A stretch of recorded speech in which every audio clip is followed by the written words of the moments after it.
What's up guys, Spart here and welcome to the Arcane Mage Guide Part 1. And due to a large request for this video I finally got here, but I'm going to be covering it in multiple sections because there's always a lot you need to know when playing. But yeah, for this section I'm going to be covering the basics, which is stat priorities, your talents, your glyphs, and even a few macros. So let's get to it. Alright guys, so here's the stat priority, and there's a couple different ways you can do this. And I'll tell you the way I run it and the other alternate way and kind of what the difference is between the two. So right now I run a Mastery as top, Crit as second, and Haste as third kind of build. The reason for this is most of the time I'm going to be doing 2s over 3s, like that's just the way I do. I don't do too many 3v3 games, and I usually like to run with a healer. So most of the time I'm going to be the one kind of being relied on to get the kill. And the reason I go for the crit over the haste is I just find it's way more, I guess I don't want to say reliable, but it's definitely way better for going for kills. Because against healer DPS teams, I'm not really going for the long wear down game like an Affliction Lock or a Frost DK. It's not going to be one of those where I just slowly get them down. It's usually going to be a quick, 100 to 0 kill within a good 5 to 6 seconds, and I'm just looking for as much damage as I can get. You can't really stack mastery that high to get the kind of damage that you want to kill all the time, so I usually go for just stacking the crit instead of getting that extra 4% casting speed. I just find it's way more handy for landing kills and getting overall damage, and it's just really nice also for battlegrounds. I definitely recommend this build for. The other one you can go for is just simply swapping crit and haste around. And the reason I would recommend this would be for more 3s. You're playing with 3 players, you have another DPS to kind of rely on to get the kills for you. So the extra haste for getting CCs out and helping you juke a little bit better is definitely nice. But it's just not something I do too much of, so I go for more of a crit build. And down here you see I have multi-strike. The main reason I have that much is because I got these leggings here, the crit multi-strike. I got them off of a loot chest out in Asheron. I just use them because, more intellect, more stamina. But if you do have the choice, you definitely want to go with crit haste leggings over the crit multi-strike. Now for enchants, I just pretty much stack haste on all of my pieces, neck, cloak, rings. And it's mainly because on my gear, like I do have haste, but not as much as I'd like. I like to stay above a certain threshold, and I just kind of use that to, make sure I do have some haste, so I'm not staying there casting 2.3 second arcane blast when I first start off. And for weapon enchant, I like to go with the mastery enchant. And the reason for that, the haste one is nice. Even if I played 3s, I'd still go with the Mark of Bleeding Hollow, just because the window of opportunity on the other enchant I feel is so small. Like, you're only, when it starts out at that 10 stacks and it slowly diminishes down, you only have, I feel like, a 5-second window to really utilize that haste buff before it's going to be below, that halfway point where the haste just almost isn't worth it. So I just like that. It's nice damage. It stays up there for a good amount of time, and it's extra damage for the kill.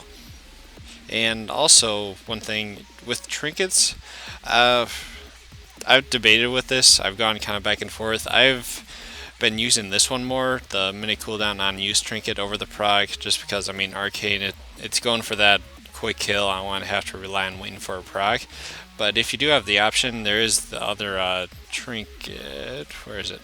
It's this one here that gives you a baseline haste, and it is pretty nice. This one I would definitely recommend using more if you're going up in kind of a double DPS comp and don't really have to worry about having the highest damage possible, and you just want more haste, more juking, quicker globals, and that's definitely pretty handy. But you can only get it out of a little loot chest out from Battlegrounds or Asheron. You can't buy it off a vendor.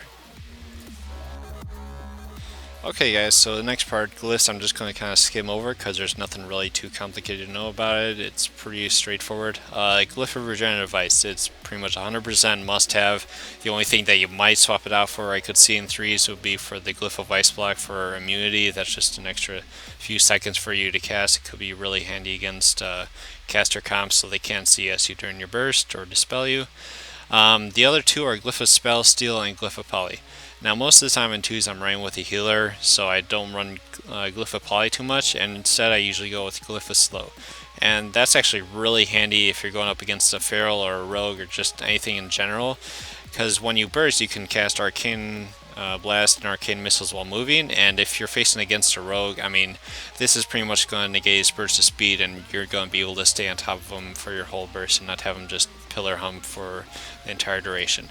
The other one, Glyphs of spell steal, I have 80% of the time, except when I'm going up against comps like rogue hunter or rogue warrior.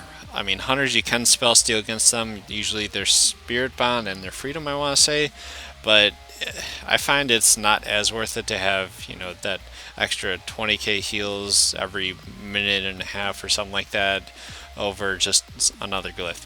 And the other one I like to go with is actually Blink. It allows you to kind of be more reckless on the map. If you need to fall back, you're able to do so better.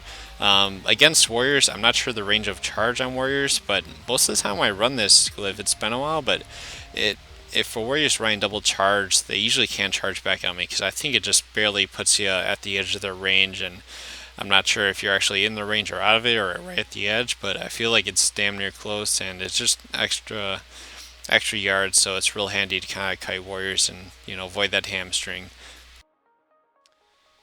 Okay guys, so here's the basic talent setup.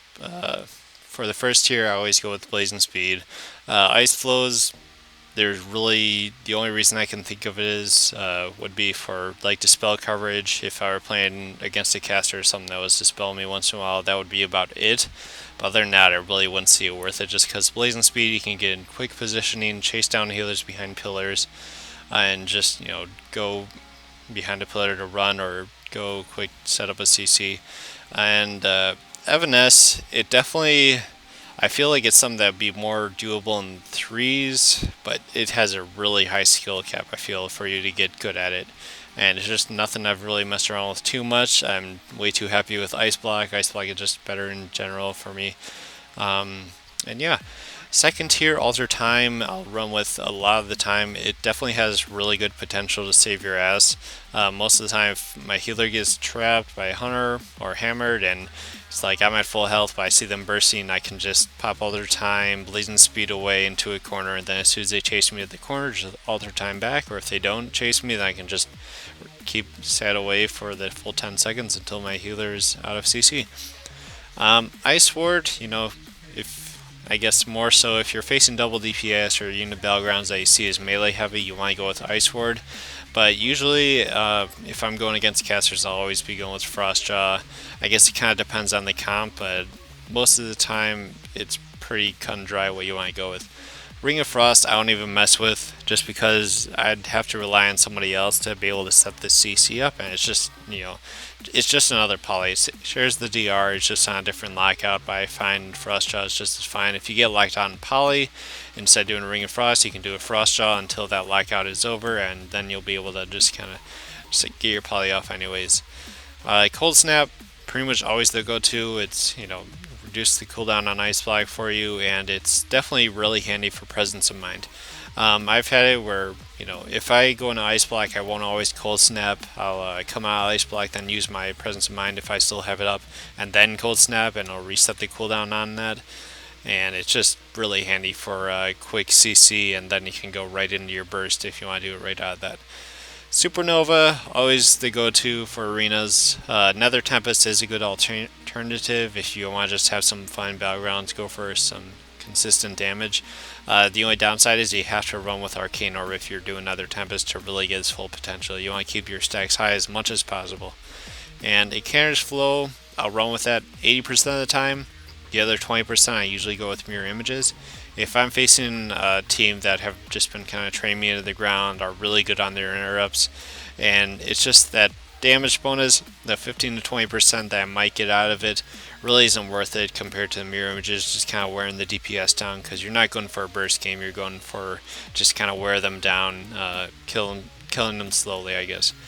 And Arcane Orb, for the final tier, I go with most of the time. It's really handy, you know, not only for just building your stacks up to 4 Arcane stacks, but for building Arcane charges too. Like, if you're setting Arcane Orb into a mob of like 3 people or something, or 2 people in a pet, you're generally going to get at least 1 or 2 Arcane Missile procs out of it, and it's just really handy for consistent DPS. Prismatic Crystal, though, I do run with against healer teams in 2v2. It's just always nice to have that for the setup for a kill. It's really, even though they did nerf it, the burst from it is still really nice.